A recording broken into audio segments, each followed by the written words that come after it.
নমস্কাৰ আপোনালোক সকলোকে স্বাগতম জনাইছো আজি অন্য এটা ভিডিঅ'ৰ মাজলে আৰু আজিৰ ভিডিঅ'টোত আপোনালোকে এটা নেদেখা বস্তু দেখিবলৈ পাব হয়তো মোৰ মতে এই ভিডিঅ'টো কোনেও প্ৰস্তুত কৰা নাই বৰ্তমান পৰ্যন্ত মই আছো কাজিৰঙা আপোনালোকে এফালে দেখিবলৈ পাইছে কাজিৰঙা জাতীয় বাঁহ উদ্যান আৰু ইয়াতে পাব পাৰিব আপোনালোকে দেখিবলৈ পাব আপোনালোকে নৰ্থ ইষ্টৰ ভিতৰতে সবাতোতকৈ সৰু বাঁহ গছজোপা আহক তেতিয়াহ'লে দেৰি নকৰি ভিডিঅ'টোৰ মাজলৈ সোমাই যাওঁ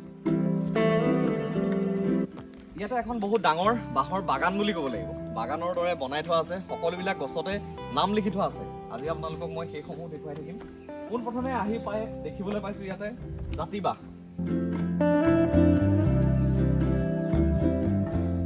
জাতি বাঁহৰ বিষয়ে মই ক'বলগীয়া কোনো কাৰণেই নাহে আমাৰ অসমৰ প্ৰতিজন মানুহৰ ঘৰতে বাঁহ দেখিবলৈ পায় আৰু মেইন বাঁহডাল হৈছে জাতি বাঁহ আৰু ইয়াতে আমাৰ এজন দাদা আছে দাদাৰ লগতো কিছুমান কথা পাতিম দাদা আপোনাৰ নামটো ক'ব এবাৰ মোৰ নাম পবিত্ৰ গগৈ নমস্কাৰ নমস্কাৰ আপোনাক আমাৰ চেনেললৈ স্বাগতম জনাইছো আৰু ইয়াতে কিমান দিনৰ পৰা মানে এই প্লেনিং বিলাক চলিছিল বা কিমান চনত হৈছিল ইয়াত আপোনাৰ 2014 চনতে মানে বাঁহৰ সেইখিনি প্লেনিং হৈছিলে এই 18 চনত আৰম্ভণি হৈছে কিন্তু এতিয়া আমাৰ এতিয়া প্ৰায় 8 বছৰ মানে হ'ল এতিয়া সবতকে সৰু বাঁহটো হ'ল এইটো কিন্তু এতিয়া আমি দেখুৱাই নিদো আপোনালোকে যদি সৰু বাঁহটো চাবলৈ হয় ভিডিঅ'টো অকমান মাজলে চাই থাকিব তেতিয়ালে দেখা পাবগে ইয়াতে কিমানখিনি বাঁহ আছে মানে ইয়াতে টোটেল কিমান মান বাঁহ ইয়াতে আপোনাৰ 70টা প্ৰজাতি আছে 70টা প্ৰজাতি আৰু 70টা প্ৰজাতি দেখুৱাটো সম্ভৱ নহ'ব পাৰে তথাপিও মই যিমানখিনি পাৰো সম্ভৱত হয় সকলোবোৰ দেখুৱাই থাকিম এতিয়া আমি কোনফালৰ পৰা ষ্টাৰ্ট কৰোঁ আমি এইফালৰ পৰা গ'লে আপুনি যাব নেকি লগত আপুনি যাওকচোন আপুনি ইয়াত ৰখিব লাগিব নহয় জানো ঠিক আছে ভাল লাগিল বাৰু দিয়ক ধন্যবাদ বাঁহ গছজোপা আপোনালোকে চাওক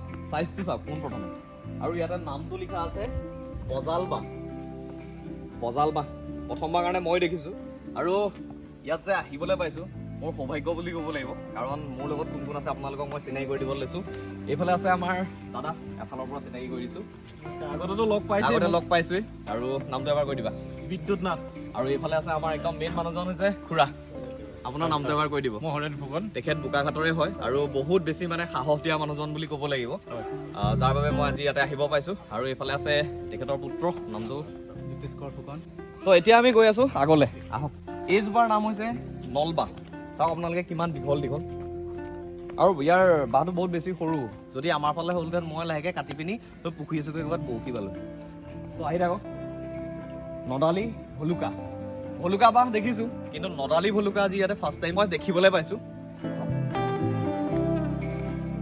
সহজ নহয় কিন্তু এইখিনি মেইনটেইন কৰা এই বাঁহজোপাৰ নাম চাম নাই এইটো মৰিয়ে গ'ল নে কি হ'ল ঠিক নাই ইয়াৰ আগটো নাই পাতো নাই যিটো বাঁহৰ পৰা বাঁহী বজায় সেইটো আপোনালোকক দেখুৱাই থাকিম এইটো এটা নাম আছে ইয়াৰ এইটো চাওক আপোনালোকে মানুহবিলাকৰ ঘৰত যে লিখি থাকে কি লিখা আছে হেজ বাঁহ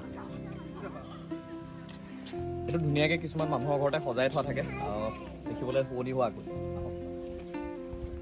দাদা কোন জেগাৰ পৰা আহিছে ইয়াৰে হয় নেকি গুৱাহাটী একদম আচৰিত বাঁহ দেখিবলৈ পাইছোঁ যিটো নেকি আপোনালোকক মই এতিয়া দেখুৱাম ইয়াৰে নাম হৈছে কলচী বাঁহ চাওক আপোনালোকে লিখা আছে কলচী বাঁহ আৰু ইয়াৰে পাতবিলাক বহুত বেলেগ এটা ষ্টাইলৰ চাওক কেনেকুৱা কলচীটোৰ দৰে একদম কি ধুনীয়া লাগিছে সঁচাকৈ এনেকুৱা আগলৈ গৈ আছোঁ আমি ইয়াতে বহুত ধৰণৰ বাঁহ আছে মানে ৰংবিলাক ক'লোঁ যে হালধীয়া বাঁহ আছে ক'লা বাঁহ আছে এইখিনিতে চাওক আপোনালোকে মুলি বাঁহ য'ৰ পৰা নেকি বাঁহী বনোৱা হয় হয়তো ক'ৰবাত কথাখিনি কওঁতে ভুলো হ'ব পাৰে নাজানিবও পাৰোঁ কাৰণ মই ইয়াতে সুধিহে আপোনালোকৰ মাজলৈ ক'বলৈ চেষ্টা কৰিছোঁ যদি ক'ৰবাত ভুল ভ্ৰান্তি হৈ যায় নিজৰ বুলি আৰু এইবিলাক কৰি ল'ব আৰু সকলোবিলাক বাঁহ দেখুৱাই নাথাকোঁ কাৰণটো হ'ল যে কি যিবিলাক মেইন মই বাঁহ দেখিবলৈ পাইছোঁ সেইখিনি আপোনালোকক দেখুৱাম আহক এইটো হৈছে মেইন বাঁহটো যিটো হৈছে হালধীয়া বাঁহ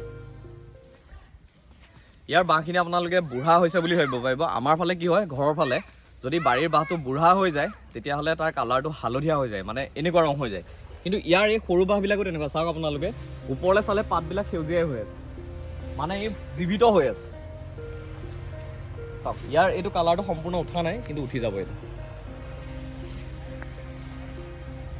আৰু আগলৈ আমি গৈ থাকিলে দেখিবলৈ পাম বেলেগ বাঁহ কিছুমানৰ পাতবিলাক বেলেগ আৰু কিছুমানৰ ৰংবিলাক বেলেগ যে আপোনালোকক এটা বাঁহ দেখুৱাইছোঁ যিটো নেকি বহুত বেছি ওপৰফালে জেং আছে কটাহী বাঁহ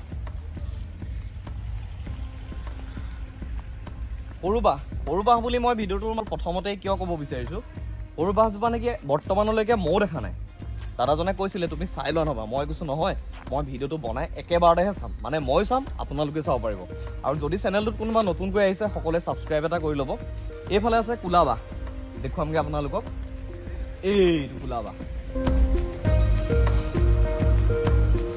অলপ আন্ধাৰ হৈ যোৱাৰ বাবে ৰংটো নেদেখিব পাৰে, কিন্তু আপোনালোকে ইয়াত যদি ওচৰৰ পৰা চাই চাওক কালাৰটো ইয়াৰ পুৰা black black black black black black দেখিবলৈ পাইছে। এই গোটেই সম্পূৰ্ণ বাঁহজোপা ক'লা বাঁহ, চাওক ইয়াত লিখাও আছে ক'লা বাঁহ।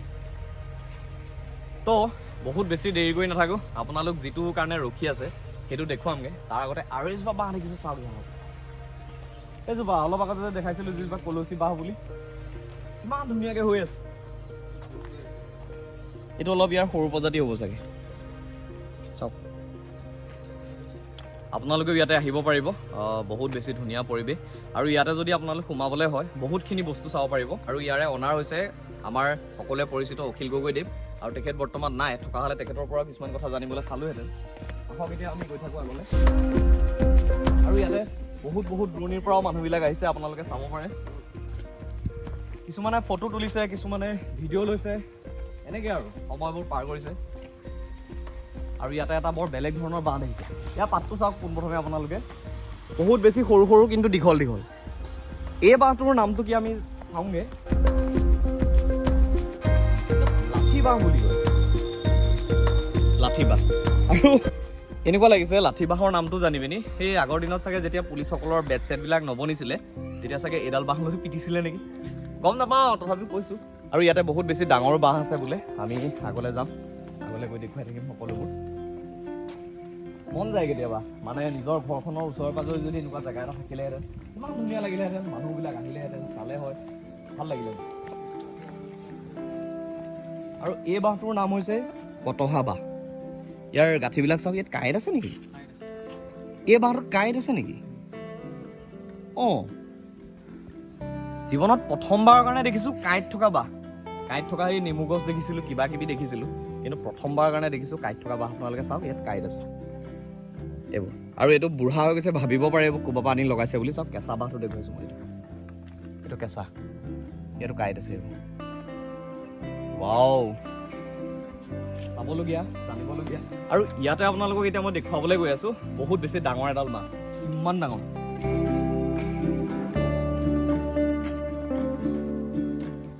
আপোনালোকক এতিয়া দেখুৱাবলৈ গৈ আছোঁ সবাতোতকৈ সৰু বাঁহ গছজোপা। তাৰ আগতে এটা বস্তু দেখুৱাই লওঁ। ইয়াতে লিখা আছে, আজি 14 অক্টোবৰ 2018 তাৰিখে অৰণ্য মানৱ ৰূপে খ্যাত শ্ৰীযুত যাদৱ পায়েঙে কাজিৰঙা জাতীয় বাঁহ উদ্যানৰ শুভ আৰম্ভণি কৰে।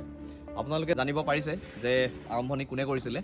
আৰু ফাইনেলি মই নিজ চকুৰে চাবলৈ গৈ আছোঁ, আপোনালোককো দেখুৱাবলৈ গৈ আছোঁ সবাতোতকৈ সৰু বাঁহ গছজোপা। আহক এইফালে, এইজোপা।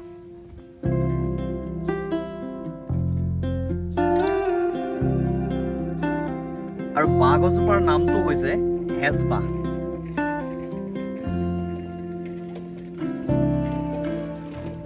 যদি ক'ৰবাত ভুল হৈ গৈছে আপোনালোকে ক্ষমা কৰি দিব, পুনৰবাৰ কৈছোঁ। আৰু ভিডিঅ'টো যদি চাই আপোনালোকে ভাল পাইছে লাইক এটা কৰি দিব, কমেণ্ট এটা কৰিব।